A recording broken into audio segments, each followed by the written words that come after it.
This news is funded by viewers like you. Please support our work at democracynow.org/give. This is Democracy Now!, democracynow.org, the War and Peace Report. I'm Amy Goodman.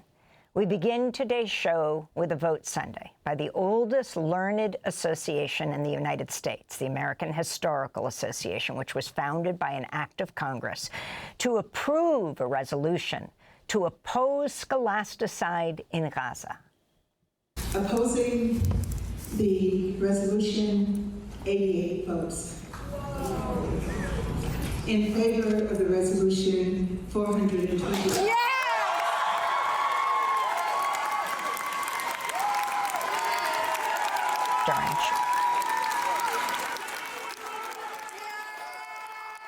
The results of that vote were read by the outgoing president of the American Historical Association, Duke University's historian Tavolia Glimpf. The vote was a vote of 428 in favor and 88 opposed, and the resolution was written by historians for peace and democracy. There were 4 abstentions. This is one of the leaders of the movement talking about, right after the vote, her response. We just won a very basic resolution to oppose scholasticide and 15 months of genocide at the American Historical Association. We won it in a landslide, and this moment makes me feel like, despite the fact that every single day for the last 15 months I have watched the obliteration of my people, the future is still ours. Professor Sherene Seikaly.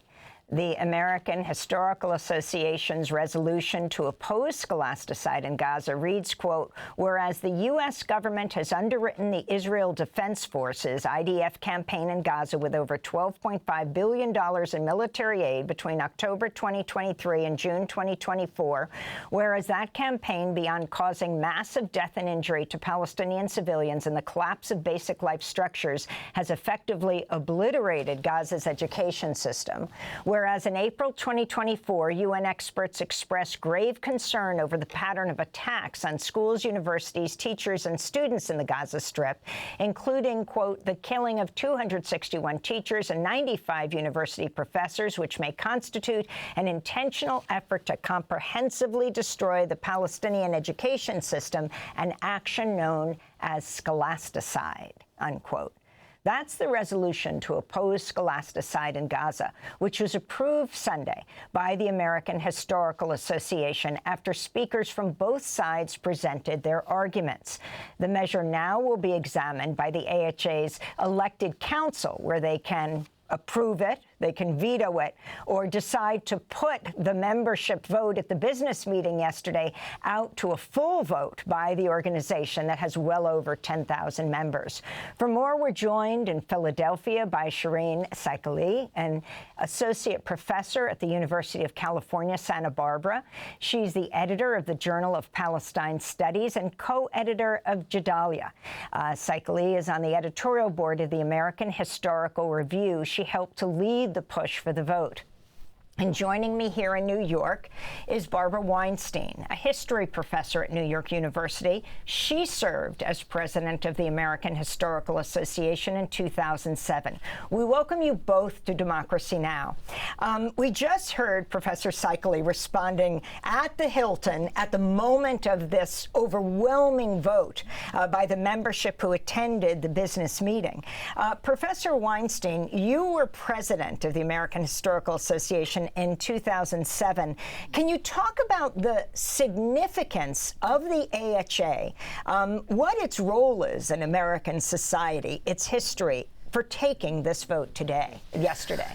Well, the AHA is, again, the oldest continuing learned society in the U.S., and I think it's among the very few that were created by an act of Congress. So the AHA is kind of almost a gatekeeping organization for the history, and not just of the United States, but because it's not just historians of the U.S., it's historians of every place on the globe. And so, I think it has generally been a relatively moderate, sometimes sometimes even conservative organization. But I think over the years, it has become increasingly clear that we can't have a narrow definition of what our roles are as historians. And there's been more and more of a willingness to take a position on issues that relate directly to our roles as historians, as educators, as researchers, as archivists. And so this is really a significant indication of the organization's willingness to think about its role more capaciously. And so if you can talk about the positions it's taken in the past, even as you were president in 2007. So in 2007, I think that was a first moment when we were willing to do this, because just to very quickly say there's a backstory to this, which is that during the Vietnam War, the AHA was very resistant to taking any kind of position on the war, insisting that it was not a political organization and therefore could not take a position. But by the time we're talking about the Iraq War, we could already see the implications that the war had for doing research, for traveling to conferences, that it was having an impact on the lives of scholars.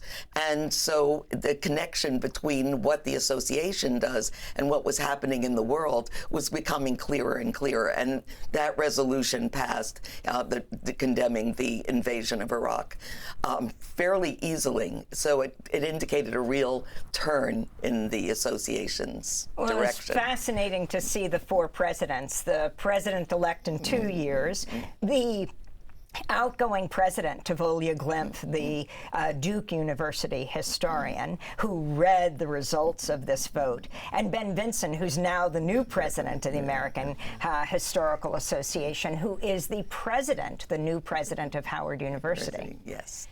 So, Sherene Seikaly, you are one of the spearheads of this resolution that overwhelmingly passed. You are also editor of the Journal of Palestine Studies, not to mention a historian at UC Santa Barbara. Talk about the significance of this moment and why you chose to focus this resolution on scholasticide. Thank you so much, Amy. And I really have to give credit where it's due, which is to the Historians for Peace and Democracy, which is a group that actually began in 2003 under the name of Historians Against the War. And they were really the spearheads and leaders of this resolution. I think it's really significant. As a historian of Palestine, the American Historical Association last January, in the 3 months into the beginning of the genocide, did not have any panels on Palestine. And I remember very strongly feeling like I was in an alternate world with this huge conference, right? It's one of the largest academic associations that has, correct me if I'm wrong, Barbara, 11,000 members. And it was so shocking to be at a conference in the midst of this interminable grief, a conference of historians, and not have a single word being talked about directly centering Palestine and the Palestinians. And so this moment was one I never thought I would experience, in which we are really recognizing both the Israeli assault and destruction of the education system in the Gaza Strip. Since October 2023, Israel, armed, aided, and abetted by the United States, has destroyed 80% of the schools in the Gaza Strip and every single university. And another thing that I think is often put to the side or marginalized, and we really have to center as historians, is that almost every single archive, library, and bookstore have been bombed and destroyed by Israel. And so this genocide is really attempting to destroy our capacity to narrate our past and to imagine our future, and to be able to articulate a principled, but really not not that radical of a resolution opposing this with such a landslide of support was a turning point for the American Historical Association, and I believe for the field in this country. I wanted to get your response to an opponent, Natalia Petruzella. I'm not sure if I'm pronouncing her name correctly, a New School professor, reading from Inside Higher Ed, who said the resolution doesn't mention October 7th, 2023, Hamas attack on Israelis or hostages Hamas took. She said passing this resolution as the view of the AHA stands to hurt the historical profession and academia writ large. She said it would only lend credibility to accusations of political bias in academia, and, quote, these attacks will only intensify with the coming Trump administration. Professor Seikaly, your response to that, and I'd also like to get yours as well, Professor Weinstein. Professor Seikaly. Thank you. So I would say first about the point, the both sidisms, right? And we got this from more than one of the opposing figures, attempting to equate the last 15 months with the incidents of October 7.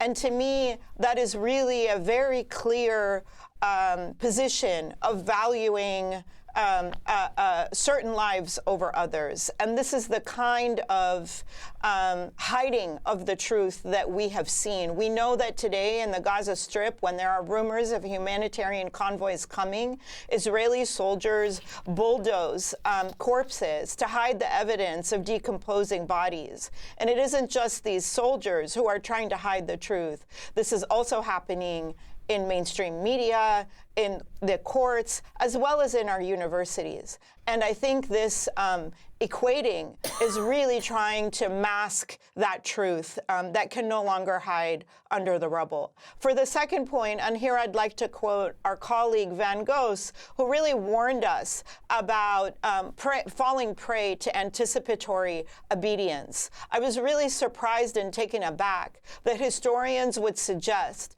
that the way to deal with the coming attacks and precarity that academics will continue to feel and might escalate under the Trump administration by being passive and silent and not taking a principled stance. Scholars and students of history know much better than that. It is not, the way forward is not to be passive and obedient. The way forward is to be ethical and to stand for what is just and to stand against this Israeli genocide, which is, again, armed and abetted by the United States. Professor Weinstein. So just before I directly answer the questions, I just want to emphasize what Sherene just said about the role of HPAD, Historians for Peace and Democracy, and particularly Van Goss and Margaret Power, who were the key movers. They're the co-chairs and the key movers in putting this resolution together. First of all, to start with the second point, I completely agree with everything both Van Goss said at the meeting and that Sherene just said, that the idea that we're going to self-censor because people for whom most historians have, regard as in no way sort of qualified to comment on our scholarship, to evaluate our scholarship, who are now in power, that we're going to start censoring ourselves because of them, it is really absurd, especially since we're talking about people who are not going to be imprisoned and tortured as a result of saying things that the government doesn't like. I mean, it's not, it doesn't take a lot to be a little bit brave and say, I'm not going to change the way I do history because Donald Trump is now president. So that whole argument about we have to be careful or we'll be targeted, it seems to me borders on the absurd. And as for the issue of October 7th, the historians understand that the immediate cause of something is not necessarily what helps us understand all of the processes involved. The October 7th may, if I were doing a history of this war, obviously I would talk about October 7th. But if I'm talking about scholasticide, the destruction of every university in Gaza, the importance of October 7th, it exists in another realm of explanation. Well, Professor Seikaly, as we begin to wrap up, the resolution ends this way. It says, finally, be it resolved that the AHA form a committee to assist in rebuilding Gaza's educational infrastructure. What would this look like? I'm not sure. I think that what it looks like in the immediate is that we put our energy and our resources and our creativity as historians to follow the lead of scholars, Palestinian scholars in the Gaza Strip, as they continue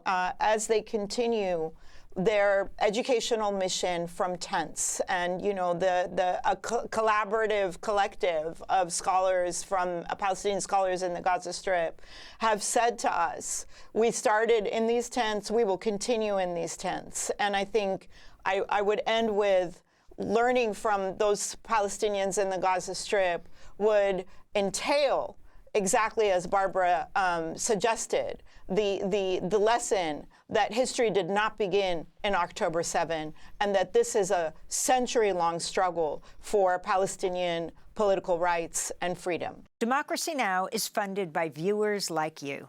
Please give today at democracynow.org/give.